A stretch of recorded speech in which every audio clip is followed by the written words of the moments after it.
စားတောက်ဆိုင်မှာစားတောက်ဆိုင်တစ်ခုရောက်သွားမယ်ဆိုရင်အခြေခံဘယ်လိုလေးတွေပြောရမလဲဆိုတာကိုတချို့တစ်ဝက်သင်ပေးပါမယ်အပြည့်အစုံသင်ဖို့ဆိုတာလည်းလွယ်တော့မလွယ်ဘူးလေနော်10မိနစ်နဲ့အပြည့်အစုံသင်ဖို့ဆိုတာတိတ်တော့မလွယ်လှဘူးဒါကစဉ်းစားမိသလောက်သင်ပေးတာဖြစ်တယ်နောက်တစ်ခုကကြတော့ဖြင်းရင်းကိုတစ်လုံးကြီးစီပေါင်းပြမယ်ဆိုရင်10မိနစ်နဲ့အချိန်မလောက်နိုင်တဲ့အတွက်ဖြင်းရင်းအခြေခံရှိပြီးသားကျောင်းသားတွေအတွက်တော့အဆင်ပြေမဲ့ lesson တစ်ခုပါဒါပေမဲ့လည်းနားနဲ့သင်မယ်ဆိုပြီးတော့လိုက်ဆိုပြီးတော့အဲ့လိုနားထောင်ပြီးလိုက်သင်မယ်ဆိုရင်အဆင်ပြေနိုင်ပါတယ်ကဲစမယ် number 1你们有什么特色菜特色菜ကဘာအဓိပ္ပာယ်လဲဆိုတော့ထူးခြားတဲ့ဟင်းလျာမင်းတို့ဆိုင်မှာဘယ်လိုထူးခြားတဲ့ဟင်းလျာတွေရှိနိုင်သလဲ特色菜လို့အဓိပ္ပာယ်ရတယ်အဲ့တော့你们သင်တို့မှာ有什么有什么ဘာရှိလဲ特色菜အထူးဟင်းလျာအဲ့တော့你们有什么特色菜မင်းတို့မှာအထူးဟင်းလျာဘာတွေရှိသလဲလို့မေးတာပါ你们有什么特色菜 number 2အဲ့မှာအဓိကဟင်းလျာရဲ့နာမည်က宫保鸡丁宫保鸡丁宫保鸡丁ကြက်ကုန်းပေါင်ကိုပြောတာပါ宫保鸡丁ရောက်ကလိုချင်ပါတယ်မှားချင်ပါတယ်一个ဆိုတာတပွဲပါ要一个宫保鸡丁ကြက်ကုန်းပေါင်တပွဲမှားချင်ပါတယ်အဲ့တော့waiter ကိုငါကြက်ကုန်းပေါင်တပွဲယူမယ်ဒီလိုမျိုးပြောလိုက်တာပါ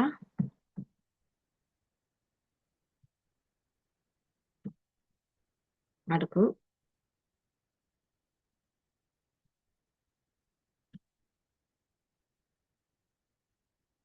နောက်တစ်ခုက number 3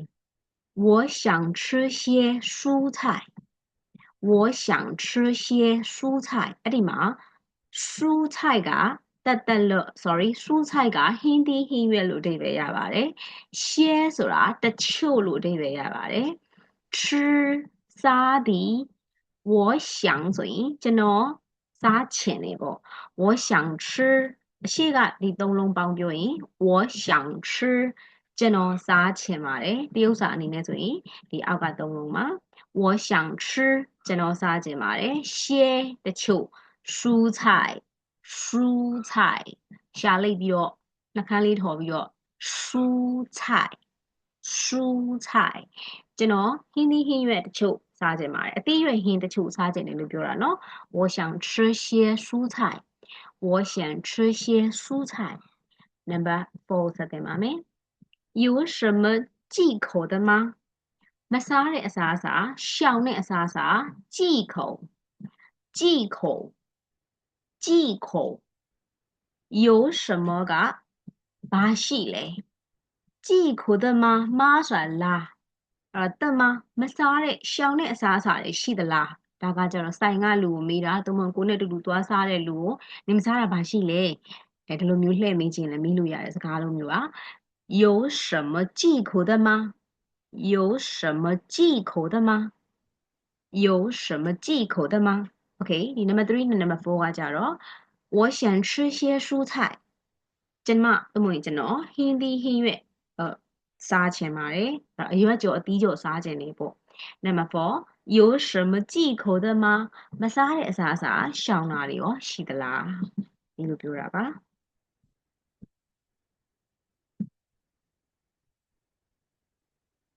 number 5ကျွန်တော်အသားမစားဘူး我不吃肉我ကျွန်တော်က不吃မစားပါဘူး肉日哦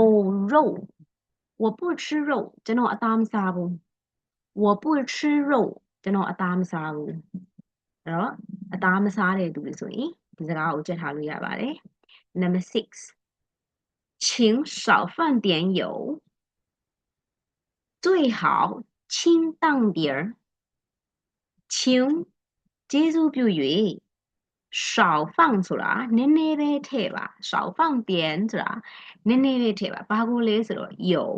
油ဆိုတာဟောဒီလိုလေးပေါင်းတယ်油စီနည်းနည်းပဲသုံးပေးပါ最好အကောင်းဆုံးကတော့清淡点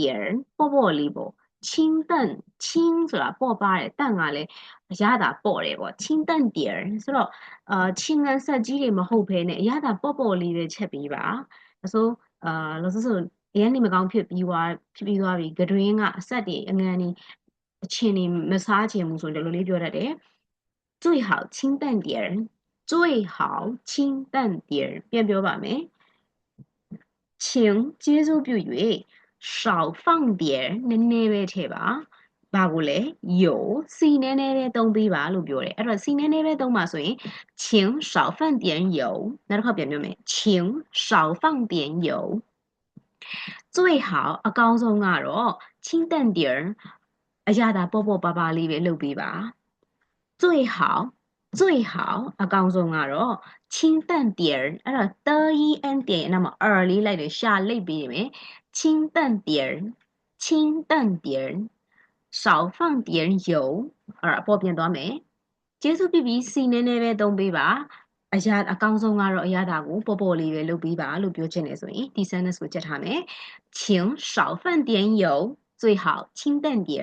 ပြန်ပြောမယ်请少放点油最好清淡点အဲ့တော့နောက်တစ်ခုဆက်သွားပါမယ်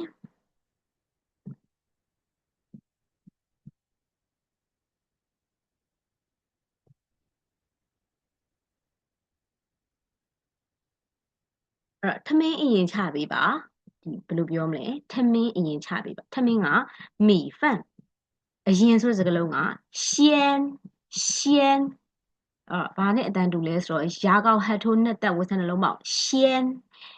米饭先上吧上ကပွဲတင်ပေးတာပွဲချပေးပါဗောနော်အဲ့တော့ထမင်းအရင်ဆုံးချပေးပါ米饭先上吧米饭先上吧米饭先上吧米饭先上吧ထမင်းအရင်ချပေးပါအရက်ရှိလား有ကရှိတာ有吗အရှိဆုံးကစကားလုံး有နဲ့အနောက်ဆုံးကစကားလုံးမ有吗ဆိုတာရှိသလားလို့မေးတာအဲ့တော့ခလေမှာသူမေးချင်တဲ့ပစ္စည်းက啤酒ဖအုပ်ထုတ်လုံးကြည့်တဲ့စံခတ်ဆိုအတန်မျိုး啤酒အရက်အဲ့တော့啤酒ကအရက်တွေဘီယာတွေကို啤酒လို့ခေါ်တယ်ဘီယာအဓိကခေါ်တာပေါ့နော်有啤酒吗အရက်ရှိလားဘီယာရှိလား有啤酒吗ခွန်းနဲ့ရှင်းနဲ့ပြန်ဖတ်ပြမယ်ထမင်းရင်ချပေးပါ米饭先上吧米饭先上吧ဘီယာရှိပါသလား有啤酒吗有啤酒吗အဲ့တော့ခွန်းနဲ့ရှင်းပြပါပြီဆိုတော့90လေးဆက်ကြည့်ရအောင်နောက်တစ်ခုကကြတော့အဲ့တော့ဘီယာထဲမှာလို့ဆိုတော့ရေခဲတုံးလေးထည့်ခြင်းနေဆိုရင်ရေခဲတုံးက冰ဘာနဲ့အတန်လို့ဆိုတော့ပါစောက်ငတ်သက်ဝတ်စနှလုံးပေါက်ဆိုတဲ့အတန်မျိုးလေး冰အဲ့တော့加ဆိုတာကထည့်တာ要加冰的ရေခဲထည့်မယ်နော်要ဆိုတာလိုချင်တယ်加ကကြတော့ပေါင်းထည့်တာ冰ကရေခဲရောက်ဆိုတာလုံမှာပါဘာလုံမှာလဲဆိုကြာပင်းရေခဲထည့်တာမျိုးလုံမယ်တဲ့ဆိုတာကတော့တရုတ်စကားလုံးရဲ့လေယူလေသိအဆုံးသက်ကလေးတစ်ခုပါအဲ့တော့ယောက်ျားပင်းတဲ့ရေခဲထည့်မယ်နော်အဲ့လိုပြောလိုက်တာယောက်ျားပင်းတဲ့ရေခဲထည့်မယ်နော်ယောက်ျားပင်းတဲ့ရေခဲထည့်ပေးပါဒါမျိုးလေးပြောတာပါနံပါတ်10我们ငါတို့的ငါတို့ရဲ့我们的ငါတို့ရဲ့菜ဟင်းလျာတွေက做好了吗做好ဆိုတာလှုပ်လို့ချက်လို့ပြီးသွားပြီ了吗ဆိုတာကလာမြန်မာစကားနဲ့ဆိုချက်ပြီးပြီလားဆိုတဲ့အဓိပ္ပာယ်我们的菜เนาะဒါတစ်ဖြက်ငါတို့ရဲ့ဟင်းလျာတွေကို做好了吗ချက်ပြီးပြီလားအစင်းသင်းဖြစ်ပြီလားဒီလိုမျိုးမိတာเนาะ我们的菜做好了吗我们的菜做好了吗ငါတို့ရဲ့ဟင်းလျာတွေချက်ပြီးပြီလားတဲ့